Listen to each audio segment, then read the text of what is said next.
تو اس کا اجر بھی اسی کو ملے گا، اور جو کوئی برا عمل کرے گا تو اس کا وبال بھی اسی کے اوپر ہوگا۔ اور یہ کہ نہیں ہے آپ کا رب ذرا سا بھی ظلم کرنے والا اپنے بندوں پر۔ جیسے کہ یہ آیت اللہ تعالیٰ بار بار بیان کرتے ہیں کہ جو کوئی نیک عمل کرے گا تو اس کا اجر اسی کو ملے گا۔ نیک عمل کر کے وہ اللہ پر کوئی احسان نہیں کر رہا ہے، نہ رسول پر کوئی احسان کر رہا ہے، کسی اور پر احسان کر رہا ہے، بلکہ در حقیقت میں اسی کا فائدہ ہے۔ وہ کیسے؟ وہ اس طریقے سے کہ اس کا اللہ تعالیٰ اس کو آخرت میں جو سو بدلہ دے گا، اور بدلہ کیسا دے گا؟ ایک نیکی کے بدلے میں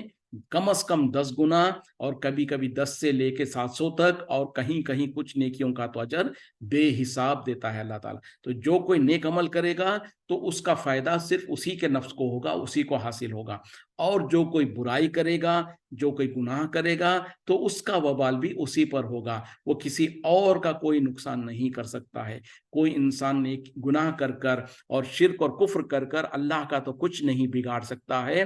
در حقیقت میں اپنے آپ کا نقصان کر رہا ہے، اپنے آپ کو جہنم کا مستحق کر کر۔ تو یہ انسان کو سمجھ لینا چاہیے کہ اگر میں نے نیکی کیا تو میرے اپنے بھلائی کے لیے ہے، اگر میں نے برائی کیا تو اس کا وبال بھی مجھ کو ہی ہوگا۔ اس کا بھی یہ تو جنرل رول ہے، اس کے کچھ ایکسیپشنز ہوتے ہیں، وہ جو ہے سو خاص، جیسے مثال کے طور پر کسی نے نیک عمل کیا تو اس کا یقیناً فائدہ اسی کو ہوگا، لیکن اس کے ساتھ ساتھ اگر کسی نے کسی کو نیکی کی طرف بلایا تو جس نے نیکی کیا اس کو تو اس کا اجر ملے گا ہی ملے گا، اور جس نے اس کو اس نیکی کی طرف بلایا تھا اس کو بھی اس کا کچھ اجر ملے گا۔ اسی طریقے سے کوئی انسان کسی کو برائی کی طرف بلاتا ہے، کسی کے لیے برائی کا راستہ کھول دیتا ہے، تو جو انسان اس برے راستے پر چلتا ہے اس کو تو اس کی سزا ملے گی ہی ملے گی،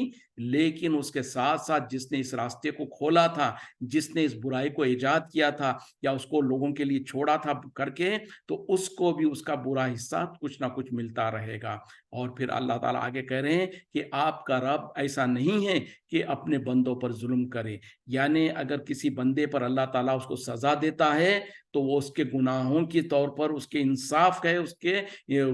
انصاف کا تقاضا ہے، اور اس کے گناہوں کی سزا اسے دیتا ہے۔ اور اگر اللہ تعالیٰ کسی کو اپنے نیک بندوں کے نیکیوں کو اضافہ کرتا ہے تو اس کے اپنے فضل ہے۔ تو یہ ہے کہ اللہ تعالیٰ اپنے بندوں میں سے کسی پر بھی ذرا سا بھی ظلم نہیں کرتا۔ الحمدللہ اس کے ساتھ ہمارا 24واں پارہ بھی مکمل ہوا۔ ھذا من فضل ربی۔ چلیں آگے بڑھتے ہیں۔ اعوذ باللہ من الشیطان الرجیم۔ الیہ یرد علم الساعۃ، اسی کے طرف لوٹایا جاتا قیامت کا علم۔ وما تخرج من ثمرۃ، اور نہیں نکلتا کوئی پھل من اکمامہا، اس کے شگوفوں میں سے۔ وما تحمل من انثی، اور نہیں حاملہ ہوتی کوئی عورت۔ ولا تضع، اور نہ ہی وہ جنتی ہے، الا بعلمہ، مگر اس کے علم کے ساتھ۔ وَيَوْمَ يُنَادِيهِمْ، اور جس دن انہیں پکارا جائے گا، اَيْنَ شُرَكَائِي، کہاں ہیں میرے شریک؟ قَالُوا، وہ کہیں گے، أَظَنَّكَ، کیا ہم نے نہیں کہا تھا، مَا مِنَّا مِن شہید، ہم میں سے کوئی اس کا گواہ نہیں ہے۔ اور قیامت کا علم جو ہے اسی کے طرف لوٹایا جاتا،